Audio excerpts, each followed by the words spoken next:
என்னன்பான இனிய உறவுகளே பார்த்தீங்கன்னா, எம்எல்ஏ பொண்ணு சரியான ராங்கி பிடிச்ச பொண்ணுங்க. ஏற்கனவே ஒரு நாடகத்தில பார்த்துருக்கோம் தங்க மகள்லையா? அந்த பொண்ணு பணக்காரின்னு அவங்களும் பார்த்தீங்கன்னா, வேகமா அந்த பொண்ணையே பேசி முடிப்பாங்க. பைரவிங்கிறவ. அந்த பையன் பார்த்தீங்கன்னா, எனக்கு வேணவே வேணாம். எனக்கு மீனாட்சியே போதுன்னு ஓடியாந்துருவார் இல்லையா? அதே மாதிரி இங்கே அப்படி தான் நடக்க போகுது. இது சரியான ராங்கி பிடிச்ச ராக்கச்சியா இருக்கும் போல இருக்கு. ஆமா, போஸ் இப்படி தானே அவனுக்கு ஏத்த மாரி தானே வரும். அதுங்க பார்த்தீங்கன்னா, சரியான காமெடிங்க. எங்க பொண்ணுக்கு அத செய்றோம், இத செய்றோம்ன்னு சொல்றாங்க. உனக்கு அறிவு இருக்கா? உன் பையன் என்ன பண்றதுன்னு கேட்டா, நீ என்ன எங்கே கொண்டு போய் மூஞ்சி வச்சுக்கோ அப்படிதான் நான் நெனச்சேன். கரெக்ட்டா அதே மாரி கேட்குறாங்க. மாட்டிக்கிட்டியா? மாட்டிக்கிட்டியான்னு எல்லாம் சிரிக்கிறாங்க. ஈஸ்வரி மட்டும் அப்படியே திரு திருன்னு முழிக்குது. அதுக்கப்புறம் சமாளிச்சிடுறாங்க. என் தொழில் பூராத்தையும் அவன் தான் பார்க்குறான். ஓ, மேனேஜர் வேலையா அப்படின்னு சமாளிச்சுக்கிறதுங்க. தட்டு மாற்றிக்கிறாங்க. அடுத்து கல்யாணமும் சீக்கிரமே வச்சிடலாம் அப்படின்னு பேசிக்கிட்டு பரபரப்பாக இருந்துட்டு இருக்காங்க.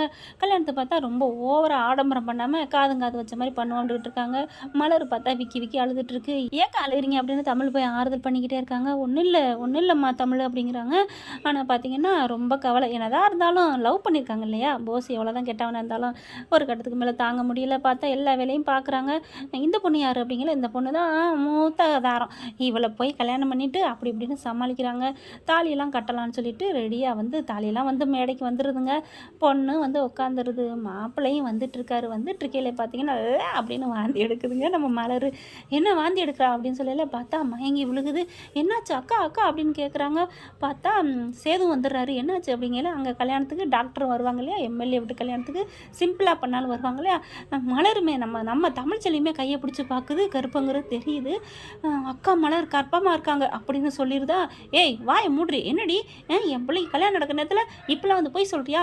அவங்களுக்கும் என் மயனுக்கும் டைவர்ஸ் ஆகி எத்தனை மாதம் ஆச்சு? எப்படி அவன் மாசமாக இருப்பா அப்படி இப்படின்னு கத்துறாங்க. ஓ, ஒருவேளை வேற அப்படி வேற யார்ட்டாவதுன்னு சொல்லல படான்னு ஒரு அறை கொடுக்குது. அப்போ என்னடி பேசிகிட்டு இருக்க அப்படின்னு சொல்லிட்டு நிஜமாவாடி அப்படிங்கிற இந்த வந்திருக்காங்களே இன்னொரு டாக்டர், அவங்கள கூப்பிட்டு கேளுங்க அப்படிங்கிறாங்க. அவங்க கையை பிடிச்சி பார்க்குறாங்க. அப்புறமா தண்ணி தெளிக்கிறாங்க. கண்ணை முழிச்சிடுறாங்க. இந்த பொண்ணு உண்மையிலே ப்ரெக்னெண்ட்டாக தான் இருக்குது அப்படின்றாங்க. அப்படியே தூக்கி வாரி போடுது. அப்படியே பார்க்குறாங்க. என்னம்மா மலர், அவனுக்கு உனக்கு தான் நம்ம விவாகரத்து கொடுத்தாச்சு, அப்புறம் எப்படி அப்படிங்கிற அழுகுது. அது வந்து அப்படிங்கிறாங்க. சொல்லி தொலைடி அப்படின்னு சொல்லிட்டு பயங்கரமாக கத்துறாங்க. அப்போ தான் வந்து அவங்களுக்கும் மலர்னா ரொம்ப பிடிக்கும். மலரும் தமிழ்ச்சலையும் ரொம்ப பிடிக்கும். ராஜாங்க அப்படியே துடிக்கிறாரு. ஐயோ, என்ன இந்த கல்யாணம் நடக்கிற நேரத்தில் இப்படியா அப்படின்னு சொல்லிட்டு. ஏன்னா சேது இருக்காரு ஆம்பளையா, அதனால தப்பாக சொல்லிடக்கூடாது இல்லையா? சொல்லிடக்கூடாது, ஏன்னா இது தப்பாக நடக்காது. அடுத்து பார்த்தா இது நடக்கட்டும், கல்யாணத்தை முடிச்சிடும். ஈஸ்வரி துடிக்குது. சன்னாசியை பிடிச்சி பிராண்டுது. சீக்கிரம் தாலியை கட்ட சொல்லுங்க, வாப்பா போஸ் அப்படிங்கிறாங்க. இருடி, அங்கே பஞ்சாயம் ஓடிட்டு இருக்கு. நம்ம மருமக மாசமாக இருக்கா, வாந்தி எடுக்கிறாங்க. என்னது எவன் அவங்க மருமக? ஏய், அவள் கழுத்தில் தாலி இருக்குது அண்ணடி, எங்கே இருக்குது அப்படி இப்படின்னு கத்துறாங்க. அடுத்து பார்த்தா ராஜாங்க வராரு. வந்துட்டு இப்போ என்ன நடந்துட்டுருக்கு பிரச்சனை அப்படின்னு கேட்க, அவன் மாமா அக்காவா மாசமாக இருக்கா அப்படிங்கிறாங்க.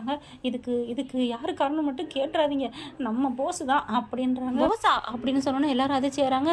பெரியப்பா நானும் இல்லை பெரியப்பா, இவ யார்கிட்ட ஏமாந்துட்டு அப்படிங்கிற சேது போய் பாலான்னு ஒரு அறை கொடுக்குறாரு. என்னடா நினச்சிட்ருக்க, என்ன நினச்சிட்ருக்க அப்படிங்கிறாங்க. அதுக்கப்புறம் பார்த்தா அவங்க தங்கச்சி எல்லாருமே நம்ம தமிழ் தங்கச்சி தமிழ் வந்து, நாங்கள் ஒரு நாள் எங்கள் அம்மா வீட்டுக்கு போயிருந்தோம் இல்லையா? அப்போ போஸ் நம்ம தங்கியிருந்த ரூமில் இருந்துட்டு வந்தார். நீங்கள் கூட என்னை ஆஸ்பத்திரிக்கெலாம் கூட்டி போனீங்கல்ல, அன்னைக்கு தான் இவன் தான் குடிச்சிட்டு வந்து எல்லாம் பண்ணியிருக்கிறான், எனக்கு நல்லா தெரியுது அப்படிங்கிறாங்க. பார்க்குறாங்க. ஏமா உண்மையா அப்படின்னு மலரை கேட்க, ஆமாம் எல்லோரும் என்னை மன்னிச்சிருங்க, குடி போதையில் வந்து நீ நல்லவ, உன்னை எனக்கு ரொம்ப பிடிச்சிருக்கு, எனக்கு அந்த பிள்ளையெல்லாம் எனக்கு பிடிக்கல அப்படின்னு சொல்லிட்டு என்னையே அறியாமல் என்ன சரி நம்ம புரிச்சன் தானே நானும் இருந்துட்டேன் அப்படின்னு சொல்லிட்டு அழுதுகிட்டே மலர் சொல்லுது. ஐயோ ஐயோ, என் பிள்ளை வாழ்க்கை கெடுக்க பார்க்குறீங்களா ஈஸ்வரி எவ்வளோ கத்துறாங்க. ஆனால் பார்த்தா என்ன பண்ணுறதுன்னு புரியாமல் இருக்கல. அந்த பொண்ணு என்ன பண்ணுது, ஏய் நீ பாட்டுக்கு ஏன் உனக்கு தான் விவாகரத்து ஆயிடுச்சுல, அப்புறம் எதுக்காக நீ அவனத்தோட சம்மதிச்ச? நீனா வந்து இதுங்கிட்டதுக்கு யார் என்ன பண்ண முடியும்? நான்லாம் அந்த காலத்து ஆள் இல்லை. ஐயோ இன்னொருத்தைய தொட்டுட்டான் அவன் வேணாம் அப்படின்னு சொல்கிறதுக்கு. போஸு எனக்கு புருஷன் தான் ஆக போகிறது உறுதி. நீனா வந்துட்டு என் போஸைத்தான் தொட்டானா இல்லை வேறு யாருன்னு சொல்ல முடியாது அப்படிங்கிற கோவம் வருது சேதுக்குச்சு. இந்த பிள்ளைலாம் நம்ம வீட்டுக்கு மருமகளை வரவே கூடாது, இதுக்கு தகுதியே இல்லாதவன்ட்டு. அப்பா நான் சொல்கிறத கேளுங்கப்பா, இந்த பிள்ளை சரியில்லைப்பா, போஸுக்கு வேணாம்ப்பா, நம்ம மலருதாப்பா சரி அப்படிங்கிறாங்க. ராஜாங்க நினச்சி பார்க்குறாரு. வந்த அன்றைக்கே கால் மேலே கால் போட்டு உட்காந்தவ இவ. அதுவும் இல்லாமல் நம்ம மலர் தான் நமக்கு பணிவிட செய்கிறது, பாசமாக இருக்கிறவ. இவளோட கல்யாணம் பண்ணால் போஸ் வாழ்க்கை வீணாக போயிடும் அப்படின்னு நினைக்கிறாங்க. அதுக்கப்புறம் இல்லைங்க இந்த கல்யாணம் நடக்காது அப்படின்றாங்க. ஏன் நடக்காது அப்படின்னு துடிக்குது ஈஸ்வரிலேருந்து பொண்ணோட அப்பா ஆத்தா எல்லாரும். இல்லை நான் சொல்கிறத கேளுங்க, அவள் தான் எங்கள் வீட்டு மருமக கர்ப்பமாக இருக்கா, எப்படிங்க கல்யாணம் நடக்கும்? வேணால் டெஸ்ட் பண்ணி பார்த்துருவோம் அப்படிங்கிறாங்க. அது வரைக்கும் கல்யாணம் நடக்காமலே இருக்கக்கூடாது, தாலியை கட்ட சொல்லுங்கள், அப்புறமா டெஸ்ட் பண்ணிக்கலாம் அப்படிங்கிறது ஈஸ்வரி. அதெல்லாம் முடியாதுங்க, அந்த பிள்ளை கர்ப்பமாக இருக்குது, இனிமேல் அந்த கல்யாணம் நடக்காது அப்படின்னு கல்யாணத்தை நிறுத்திடுறாங்க. தலையில் இடி விழுந்துருது ஈஸ்வரிக்கு. ஐயோ அப்படின்னு உட்காந்துக்கிட்டு இருக்கு. டாக்டரை வச்சு செக்கப் பண்ணிடுவோம் அப்படிங்கிறாங்க. பண்ணணும் அவசியமே இல்லை, எங்கள் வீட்டு மலரை பற்றி எங்களுக்கு தெரியும் அப்படின்றாங்க. வந்த பொண்ணோட அப்பேன், டே ராஜாங்கம் என் பிள்ளைய வாழ்க்கையை மறுபடியும் கெடுத்துட்டீல, வச்சுக்கிறேன்டா அப்படின்ட்டு போயிடுறாங்க. இங்கேருந்து ஈஸ்வர் இருந்துட்டு, சம்மந்தி நீங்கள் எதுவும் நினைக்காதீங்க, எங்கள் பையனை உங்கள் பிள்ளை காலத்தில் தாலி கட்ட வைக்கிறது என்னோட பொறுப்பு, அடப்பாம அப்படின்ட்டு அங்கேருந்து போயிடுறாரு. ஒன்றும் இல்லாட்டியும் பரவாயில்ல, இந்த சொத்தை புறம் கல்யாணத்தை பண்ணி அப்படியே ஆட்டையை போகலான்னு பார்த்தா இப்படி வேஸ்ட்டாக போச்சு அப்படின்ட்டு போயிடுறாங்க. என்ன ஃப்ரெண்ட், இப்படி பண்ணால் நல்லா இருக்கா? பார்க்கலாம் என்ன நடக்க போகுதுன்னு. இந்த பதிவு உங்களுக்கு பிடிச்சிருந்துச்சுன்னா அவங்க பொண்ணு எனக்கு கையில் லைக் போட்டு சப்ஸ்கிரைப் பண்ணிடுங்க. Thank you friends.